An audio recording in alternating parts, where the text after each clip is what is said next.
Halo Sobat Joker, kembali lagi bersama saya Jelas Joker yang akan mereview beberapa saham yang layak kita pantau untuk esok hari dan juga pergerakan updating terkait saham swing trade dan bagaimana potensi IHSG ke depannya. Sebelumnya jika teman-teman tertarik dengan ulasan saham yang saya lakukan, bisa like, komen, dan subscribe channel YouTube ini atau juga bisa bergabung di grup Telegram dan lini masa Stockbit yang linknya saya sudah sediakan di deskripsi video ini. Baik, langsung saja kita mulai review. Hari ini memang ISG tidak mampu lagi-lagi menembus area supply di 6.511 sampai 6.484. Selama area range supply ini tidak mampu ditembus, saya pikir untuk menuju area all time high ISG masih sangat berat. Kemungkinan jika ada koreksi untuk ISG, kemungkinan bisa mencapai di area 6.389 sampai 6.358. Kalau kita lihat dari RSI dan MACD cenderung masih akumulasi, namun dari sisi volume sudah mengalami pengurangan. Jadi saya pikir layak kita pantau dulu bagaimana perkembangan ISG, apakah ada koreksi di minggu ini. Baik, saham pertama yang akan saya review adalah saham updating untuk saham agro. Agro di sini posisi membentuk candle hammer dengan bertahan di area 1990 sampai 1920 untuk area demand. Jika area demand ini tidak mampu bertahan, saya pikir penurunan bisa mencapai 1660 sampai 1560. Potensi dari distribusi masih cukup besar melihat dari RSI dan MACD masih cenderung menuju area bawah. Jadi saya pikir bagi teman-teman yang tertarik untuk saham agro bisa memperhatikan money manajemennya untuk entry. Selanjutnya kita akan membahas saham nikel yang sudah sesuai dengan harapan kita. Di sini dia membentuk pola Chapman handle, memang handle-nya cukup besar dan mampu bertahan di area 4.910 sampai 4.850 yang merupakan area demand, dan sekarang berpotensi menuju area breakout bullish di range harga 5.170. Kalau kita lihat dari MACD dan RSI sudah cenderung ingin bullish, jadi saya pikir momentum untuk saham nikel ke depannya masih cukup bagus. Selanjutnya kita berbicara saham Antam. Antam hampir sama dengan pola Inco. Di sini dia akan menuju area break bullish di 2490. Jika area ini mampu ditembus, maka potensi lanjutan bisa mencapai area 2710 dan area lanjutan di sini ada merupakan area gap di 2940. Kalau kita lihat dari MACD dan RSI cenderung masih akumulasi bullish, baru 2 hari akumulasi. Jadi saya pikir masih awalan untuk saham Antam jika teman-teman tertarik. Jika teman-teman masih belum entry, bisa mempertimbangkan area entry-nya di 2490 ketika breakout. Selanjutnya ada saham BBYB. BBYB di sini membentuk tutupan di ARB dengan potensi news yang dikeluarkan adalah akun-akun resmi menggait Bank BBYB menjadi saham emiten bank finance-nya di Indonesia. Potensi penurunan saya pikir bisa mencapai area demand gap yang belum lagi-lagi tersentuh di 1235 sampai 1210. Bagi teman-teman yang tertarik, tuh saham BBYB bisa memperhatikan area tersebut untuk entry. Kalau kita lihat dari RSI dan MACD cenderung masih distribusi, saya pikir memang sesuai dengan review terkait perbankan sektor finance sudah mengalami kejenuhan pembelian. Jadi wajar saja dari beberapa emiten-emiten bank yang terkenal dan layak untuk kita tradingkan sudah mengalami fase koreksi. Bagi teman-teman yang tertarik bisa melakukan buy on weakness. Selanjutnya ada Bank Aladin. Posisi Bank Aladin sesuai dengan skenario kita, dia menjadi area pertahanan di 2580. Jika area tersebut ini sudah ditembus, maka potensi lanjutan bisa mencapai area 2300 sampai 2190. Bagi teman-teman yang tertarik atau belum entry bisa mempertimbangkan untuk menunggu dulu di 2580. Jika terjadi pantulan dan membentuk candle hijau, teman-teman bisa entry.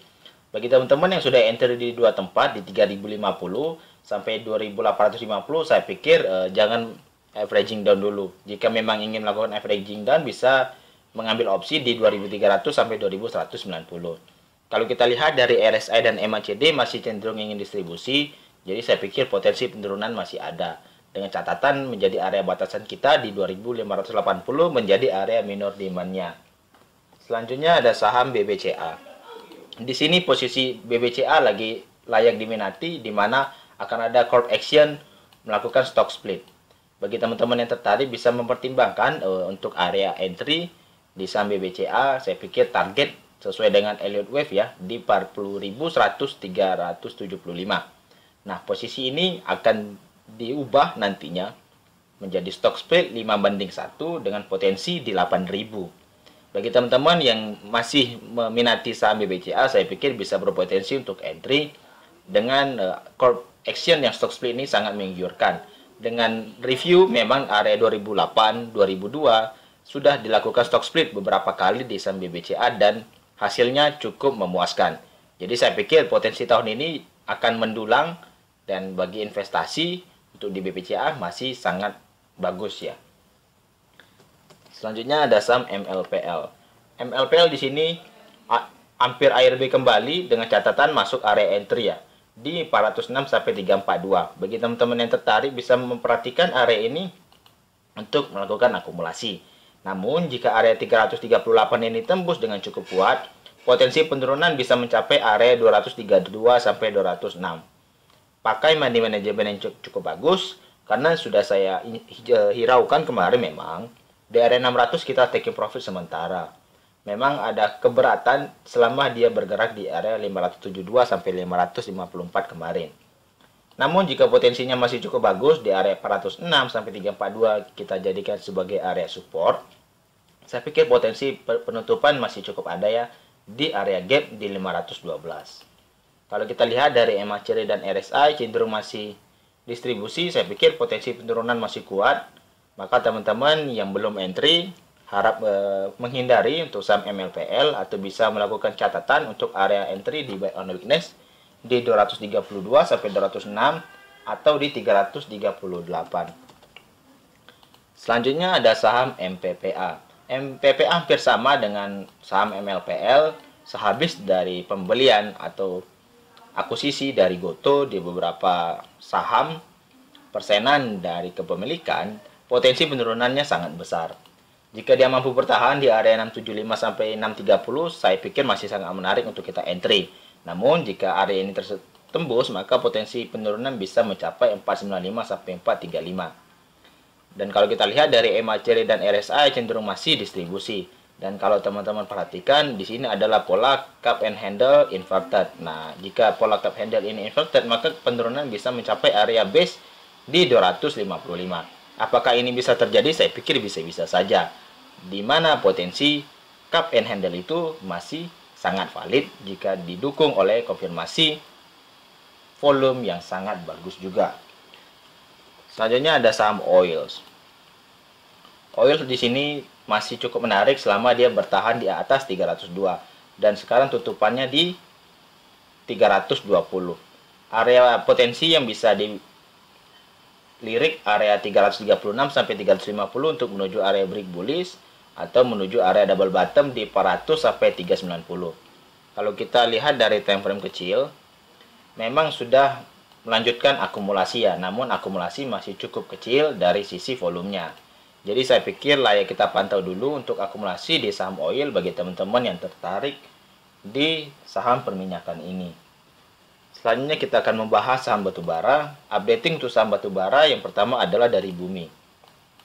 Bumi di sini mampu break ya di area 91 dengan tutupan di 94. Targetnya masih cukup sama, di sini ada area demand gap ya, di area 106, 113 dan 121. Selama potensi batubara dengan harga komoditi yang masih cukup meningkat, saya pikir masih ada efek positif untuk saham Bumi. Tetapi jika patut teman-teman hiraukan, memang ada RSI dan MACD sudah cenderung di posisi jenuh membeli. Maka potensi hati-hatian untuk koreksi yang cukup besar masih sangat bisa terjadi. Jadi patut memakai trailing stop atau pakai money management untuk entry jika teman-teman belum entry, atau meminimalkan risiko jika teman-teman ingin HK atau fast trade di saham Bumi. Selanjutnya ada saham Indi. Indi di sini posisinya masih cukup sama, dia mampu break area 2260 sebagai area target kita dan ditutup di atas ya. Potensi lanjutan bisa mencapai area 2580. Dengan catatan area breakout di 2260 ini kita jadikan sebagai area minor demand. Kalau kita lihat dari RSI dan MACD juga sama, sudah jenuh membeli, saya pikir harap berhati-hati untuk saham Indi selanjutnya. Selanjutnya kita akan membahas saham semen, yaitu saham basic ya. Di sini dia membentuk pola hammer, saya pikir masih sangat menarik untuk kita pantau.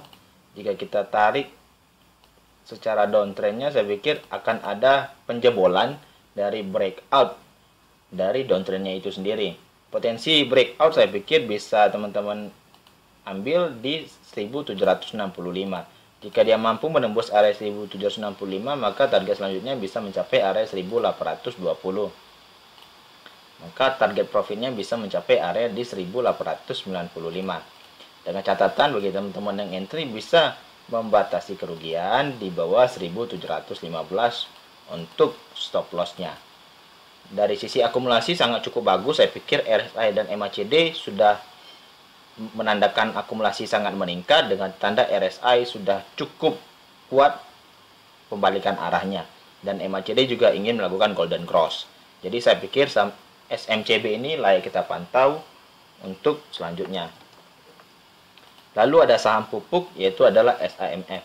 SAMF di sini polanya sangat bagus, dia sudah meretest area demand di sini dan sudah diretest 2 kali dan membentuk area base ya di 106 sampai 103. Bagi teman-teman yang tertarik bisa memperhatikan area 106 sampai 103 untuk entry dengan taking profit bisa mencapai area 120 sampai 117.